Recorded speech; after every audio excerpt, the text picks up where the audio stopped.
All right guys, so in today's video, we're going to be talking about Harley-Davidson upgrades, Harley-Davidson motor upgrades, performance upgrades. That's what today's video is going to be about.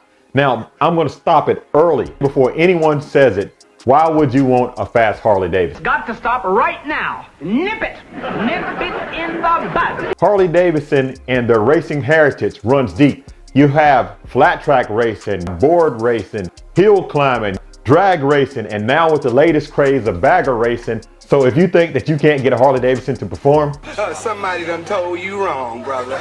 Seriously.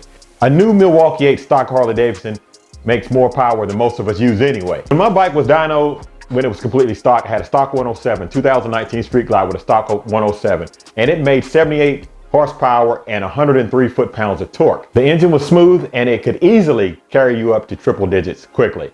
Most people right out of the gate will change the air cleaner and the exhaust. Now, when I changed my air cleaner and exhaust, it sounded really good. It felt like I was going faster, but once I put the bike on the dyno, I actually realized that I had lost power. So I get asked all the time about slip-ons with a stock tune. Perfect person to answer this is Adam from Zippers Performance. So let me let Adam tell you what's going on here. When your bike first showed up, you had a set of slip-on mufflers on an otherwise stock engine. It sounded awesome. But when we put it on the dyno, what we actually learned was, since you had a stock tune-up, the torque looked good, but then it fell off. And it actually lost horsepower over stock. Now, when you have the sound, a lot of times you can perceive that it's faster, right, but the reality is it was not. Yeah. It had definitely lost horsepower up at the top. So I think that it's a good thing to do a slip-on, but you really should tune it because, you know, your factory tuner is very good, but it's designed for the pieces that you were delivered when you bought the motorcycle. By the way, a good tuner is recommended for all the upgrades that I'm going to be talking about going forward. My dad's bike is a 2017 Ultra Classic. That's a 107. So here is your baseline. Okay. And what we've done is we've compared it to your son Paul's as well. And it's pretty remarkable how it made almost exactly the same power. 104 foot-pounds and about 76.5 horsepower. He had slip-ons on his bike and a custom air cleaner with no tuner, but he wanted a little bit more power. So he had a cam installed on his bike, and with the cam, he also upgraded the tuner and changed out the slip-ons. And now his 107 is making 107 horsepower and 117 foot-pounds of torque. And now his bike sounds good, has a nice chopping sound, and it's just as smooth as it was when it was stock, but it has a lot more power.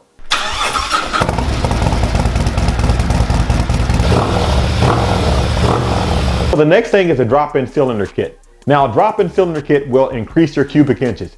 For example, my bike was a 107 and I had a 124 cylinder kit put on it. You get huge gains out of the drop-on cylinder kits. My bike went from 78 horsepower to 130 horsepower and went from 103 foot-pounds of torque to 150 foot-pounds of torque.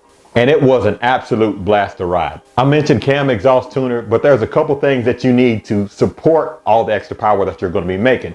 You can go back and take a look at that build video. I'll lay out everything that was done to the motorcycle when I went from the 107 to the 124. One of the most important things that you need to do is to be able to keep the motorcycle cool. When you're having these big builds like this, they're making a lot more heat and you have to be more mindful of the engine temperature. Now, on my 103 and 107, I didn't like to get stopped in traffic, stop and go traffic. But with the big 124, you have to be more mindful of sitting in stop and go traffic. For example, if you're in Daytona Beach Bike Week, sitting on Main Street when it's 90 degrees, not moving, not getting the air flowing, you're asking for trouble with these big motors. I had to have an oil cooler fan installed on the motorcycle and it works great. It's a fan that blows air right over the oil cooler and it helps keep the oil temperature down, trying to keep the motorcycle cool, but I would not solely rely on that. Now, the last one would be all of the things I mentioned before, but we go a little bit deeper into the motor. That's what I have done to my motorcycle right now. I have the drop-in cylinder kit, made 130 and 150. My last build was a complete build. The cases were split, the crank was removed and sent off. The counterbalancer was deleted. I had some head work done. Different exhausts, coated pistons, coated heads, hotter ignition, new wires. You can watch the video on the last build if you'd like to see the complete parts list of everything that's on the motorcycle. Now, there was a lot of new products to make power and a lot of new products to handle all the power that it was making.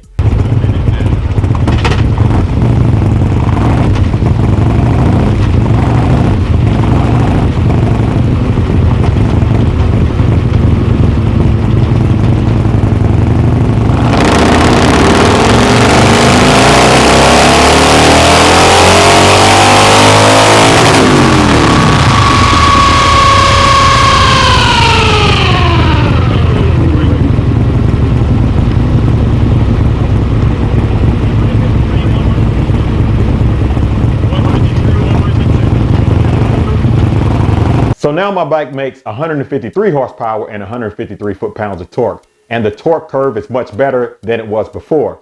It just keeps on pulling. It pulls like a freight train now. The biggest difference in the feel of the bike is when I had the counterbalancer removed. If the bike's sitting on the kickstand or you're at a red light, you can feel the shaking. The bike shakes a lot more now. Now, I came from a twin cam before I got the Milwaukee 8. The Milwaukee 8 is a smooth motor. Anybody who's used to ride older Harleys and ride new Harleys now, they realize how smooth the new Milwaukee 8 is. But when I had the counterbalancer removed, my bike shakes like a twin cam, and I was used to riding a twin cam, so it doesn't bother me at all. If anyone says to you that you cannot ride a built bike or travel on a built bike, don't believe them. I've had this motorcycle from Tennessee to Maryland to Philadelphia, on over to Nebraska back to the Canadian border, back down to Tennessee on one road trip on a built bike, making 153 in the rain and high winds. The only thing that you're going to notice is the vibration that you're going to feel with the counterbalancer removed. If someone asked me, should they remove their counterbalancer? I'd say if you can stand the vibration, go ahead, because it's not that big of a deal. And having the counterbalancer removed allows the bike to rev faster. So it all depends on what level you want to go. You don't have to go all the way as far as I did, or you can just stop with a cam upgrade, or again, you can just leave the bike completely stock. A stock 107 or 114 or 117 has more power than most of us will use on a daily ride anyway. When you get into the big cubic inches, the big builds that you have, there's a couple of advantages. Not having to shift down when you're going up a hill, having the extra torque to carry you on up the hill, having the extra torque when you're riding two up. There's a lot of benefits for having a built bike other than just speed. If you have any questions, make sure you list them in the comments below. We have a great community here at Traveling Tall, and I'm sure somebody will be happy to reply to you and let you know their experience of the part that you may be inquiring about or the upgrade that you may be inquiring about to do to your motorcycle. Guys, I want to thank you for watching. If you like this video, give it a thumbs up. If you'd like to see more like it, please subscribe. Hit the notification bell to be notified when videos like this come up. I'm going to be taking a trip soon and live videos will be popping up. So make sure you hit the notification bell and turn on all notifications. Guys, I want to thank you for watching. Don't forget to like, share, and subscribe. Keep gliding, and as always, have a blessed day.